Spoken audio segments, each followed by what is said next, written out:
Email marketing scams, or more accurately well known as email fraud, is a con game that has been in existence since the use of free webmail was popular.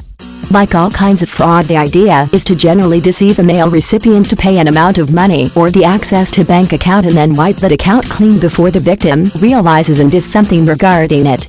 The main concern in relation to internet scam is that the criminals are usually situated in another location that sometimes does not get a hold of mature internet guidelines against fraud, therefore making a criminal offense illegal and the fraudster free to continue the con. A number of the most well-known frauds that have made headlines include the Nigerian scams and Russian attacks on the credit card users of most banks. There are different categories of fraud you'll want to be aware of are shown below. Spoofing. This is a harmless form of scam that intends to only con a web user into opening a free web email, but considering that the procedure that is used is deceit, this theoretically comes under the categorization of fraud.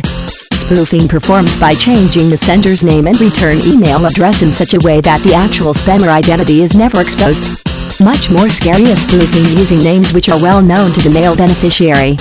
This happens caused by a worm present on a computer due to which the email list of the common particular person is sent to a spammer's email address. Phishing. This is a type of fraud that the majority of people are quite familiar with and is the reason of much worry. Strangely enough, this can be a major cause for a lot of people to not take email marketing seriously enough. With this type of fraud, a mail is delivered to a victim telling that there has been some sort of fraudulent activity in the recipient's banking account or credit card and that the victim will then be requested to sign into his or her account as a security caution. There would be a link in the email that is of the internet site that is a reflection of the banking internet site, and as soon as the user logs in, the recipient's login information will be delivered to the fraudster. Fraudulent offers.